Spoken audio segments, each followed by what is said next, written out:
मैं आपको 5 क्वेश्चन बताऊंगा और बॉड मास की पूरी कहानी समझ में आ जाएगी। नमस्कार दोस्तों, मैथ्स एम्ब्रोसी में आपका स्वागत है। तो वी बॉड मास क्या होता है, रे कोका भागु जोघा क्या होता है, आइए इसको डी कोड करते हैं।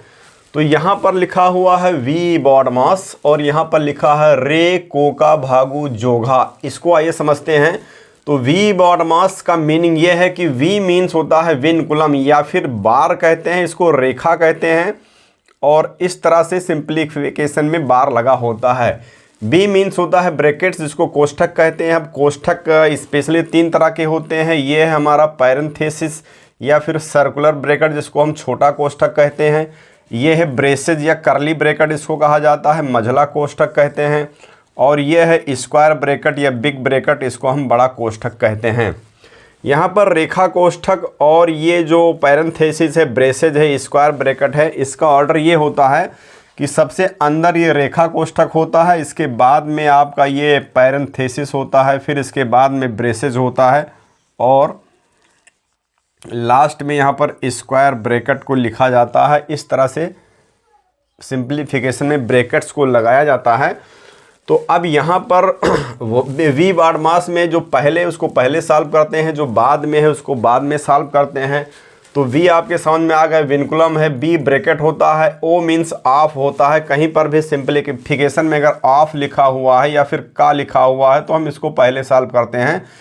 ओ मीन्स कई बार ऑर्डर्स या इंडिसेस भी होता है। कहीं पर अगर 2 टू पावर 3 लिखा हुआ है या यानी नंबर 2 पावर 3 लिखा है, एक्सपोनेंट है, तो पहले ब्रैकेट सॉल्व करेंगे, उसके बाद में ऑफ या ऑर्डर को सॉल्व करते हैं। इसके बाद में डिवीजन सॉल्व होता है, फिर मल्टीप्लिकेशन एम सॉल्व होता है, उसके बाद में एडिशन सॉल्व होता है और फिर सब्ट्रैक्शन सॉल्व होता है। यहाँ पर रेखा हो गया, कोष्ठक हो गया, का मीन्स का को पहले सॉल्व करेंगे, कहीं पर भी होगा तो इसका मतलब मल्टीप्लिकेशन समझेंगे। उसके बाद में भाग को सॉल्व करेंगे, फिर गुणा सॉल्व करेंगे, फिर जोड़ सॉल्व करेंगे, फिर घटाव सॉल्व करेंगे। अब यहाँ पर ऑर्डर्स का एक एग्जाम्पल देखिए, 3 + 2 इंटू 1 + 2 होल पावर 3 लिखा हुआ है। तो यहाँ पर हम सबसे पहले इस ब्रैकेट को सॉल्व करेंगे, क्योंकि पहले बी है, ब्रैकेट को सॉल्व करेंगे, उसके बाद में ओ है, इंडिसेज या ऑर्डर है, तो फिर इसको सॉल्व करेंगे। तो यहाँ 3 हो जाएगा +2 और यहाँ पर जोड़ेंगे हो जाएगा 2 1 3, तो यहाँ पर 3 की घात 3 हो जाएगा और फिर हम इसको सॉल्व करेंगे।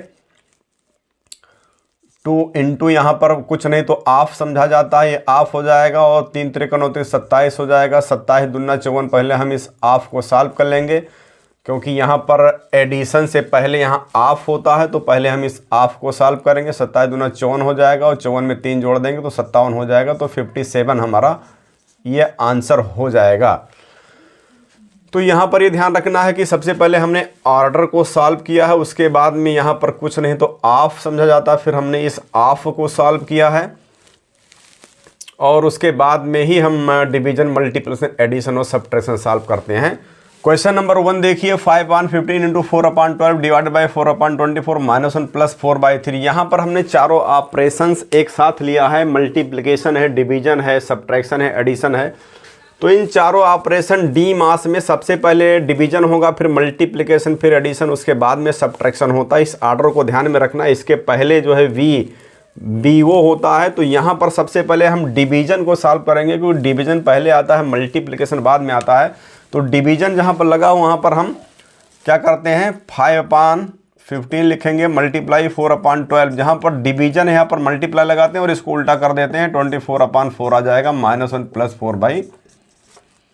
जहाँ भी डिवीजन होता है वहाँ पर हम मल्टीप्लाई लगाते हैं और डिवीजन के बाद में जो भी नंबर होता है उसका रेसिप्रोकल कर देते हैं, उसको उल्टा कर देते हैं। अब हम इसको कट करेंगे, 4 से 4 कट हो जाएगा, 12 × 12 12 दूना 24 हो जाएगा, 5 × 5 5 3 15 हो जाएगा। तो यहाँ पर यहाँ 1 बच रहा है, यहाँ 2 बच रहा है, बीच में मल्टीप्लाई है तो 2 1 = 2 ऊपर आ जाएगा और नीचे यहाँ पर 3 आ जाएगा और -1 है +4/3 है।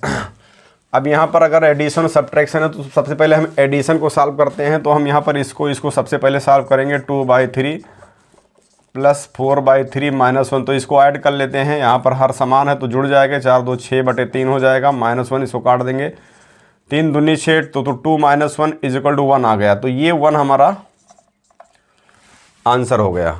तो देखिए बच्चों, क्वेश्चन नंबर 2, 12 प्लस 9 का 1/3 माइनस 1/2 लिखा हुआ है, तो यहाँ पर एडिशन भी है और का भी लिखा हुआ है। तो एडिशन बाद में सॉल्व करेंगे, पहले का सॉल्व करेंगे, क्योंकि वी बॉड मास में ऑफ पहले आता है, एडिशन बाद में आता है।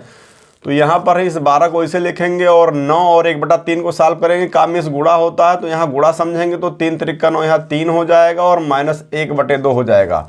अब एडिशन और सब्ट्रैक्शन दोनों है, तो पहले एडिशन सॉल्व करेंगे, उसके बाद सब्ट्रैक्शन सॉल्व करेंगे। तो 12 3 15 हो जाएगा, 15 माइनस 1/2, तो ये 2 15 30 माइनस 1 29/2 हो जाएगा। इसको सही बटे में लिखेंगे तो 14 सही 1/2 हो जाएगा और ये हमारा आंसर हो जाएगा। क्वेश्चन नंबर 3 देखिए, 6 डिवाइडेड बाई 2 ऑफ 1 प्लस 2 लिखा हुआ है। अब इसको यहाँ पर देखिए, यहाँ पर ऑफ भी है, डिवीजन भी है, तो पहले ऑफ सॉल्व होगा, उसके बाद ही डिवीजन सॉल्व होगा और उसके पहले ब्रैकेट सॉल्व होगा। तो 6 डिवाइडेड बाई 2 लिखेंगे, यहाँ पर ऑफ लिखा हुआ है, 2 1 3 हो जाएगा। अब हम सबसे पहले इस ऑफ को सॉल्व करेंगे, तो ये 3 दूनी 6 हो जाएगा और 6 भागे 6 1 हो जाएगा, तो ये हमारा आंसर हो जाएगा। अगर यहाँ पर ऑफ नहीं लिखा हुआ, सिंपली ब्रैकेट लगा हो, यहाँ पर कुछ नहीं लिखा हो, तो इसको ऑफ समझा जाएगा और ये बिल्कुल इसी तरह से सॉल्व होगा। 2 इंटू यहाँ पर 2 1 3 हो जाएगा और इसके बीच में कुछ नहीं, तो ऑफ समझा जाएगा। तो पहले ये सॉल्व होगा, तो 6 डिवाइडेड बाई 3 दूनी 6 हो जाएगा, इसको डिवाइड करेंगे तो 1 हमारा आंसर हो जाएगा।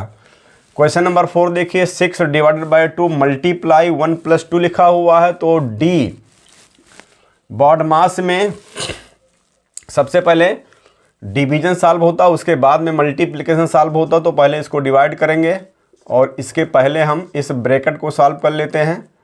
तो यहाँ पर 2 1 3 हो जाएगा, इसके बाद में पहले डिवीजन सॉल्व होगा, तो इसको हम डिवाइड करेंगे, तो 2 3 6 3 हो जाएगा यहाँ पर और 3 त्रिका 9, ये हमारा आंसर हो जाएगा। क्वेश्चन नंबर 5 देखिए, ये है, इसमें चारों ब्रैकेट्स यूज किए गए हैं। तो सबसे पहले हम रेखा कोष्ठक को सॉल्व करते हैं अंदर, तो हम इसको ऐसे लिखेंगे, यहाँ पर 5 माइनस 3, यहाँ पर ब्रैकेट लगा हुआ, ब्रैकेट है, यहाँ कुछ नहीं है, ना तो मल्टीप्लिकेशन दिख रहा है ना ऑफ दिख रहा है, तो यहाँ पर ऑफ समझा जाएगा और ऑफ का मीनिंग बाद में हम इस ब्रैकेट से मल्टीप्लाई करेंगे। तो ये 6 को ऐसे लिखेंगे, यहाँ पर सबसे पहले हम रेखा कोष्ठक को सॉल्व करेंगे, 4 में से 2 घटा देंगे, 2 बचेगा, रेखा कोष्ठक सॉल्व हो गया, वो हट जाएगा।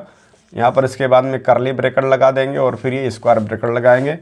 11 माइनस 5 माइनस 3 6 माइनस, अब हम इसको सॉल्व करेंगे, पैरेंथेसिस को सॉल्व करेंगे, तो 5 में से 2 जाएगा तो 3 बच जाएगा, पैरेंथेसिस सॉल्व हो गया। अब इसके बाद में स्क्वायर ब्रैकेट ये है 5 माइनस 3। अब हम यहाँ पर इस 6 में से 3 को सब्ट्रैक्ट कर देते हैं, तो ये हमारा 3 आ जाएगा। और अब यहाँ कुछ नहीं तो ऑफ समझा जाएगा, पहले इसको सॉल्व करेंगे, यहाँ मल्टीप्लाई हो जाएगा, तो ये 5 माइनस यहाँ मल्टीप्लाई हो जाएगा, 3 त्रिका 9 हो जाएगा और 11 माइनस, अब इसको सॉल्व करेंगे तो ब्रैकेट में ये -4 आएगा। तो 11 माइनस, अब यहाँ पर ऑफ समझा जाता है, मल्टीप्लाई होता है, तो माइनस माइनस का मल्टीप्लिकेशन प्लस हो जाएगा। तो इस तरह से ये हो जाएगा 11 4 15 और ये हमारा आंसर हो जाएगा। सो मैं आशा करता हूँ कि वीडियो आपको पसंद आया होगा, आपके समझ में क्वेश्चंस आए होंगे। अगर आपके समझ में ये वीडियो आया है तो मेरे चैनल को सब्सक्राइब कीजिए, वीडियो को लाइक कीजिए, शेयर कीजिए और कमेंट करना मत भूलिए। Thanks for watching.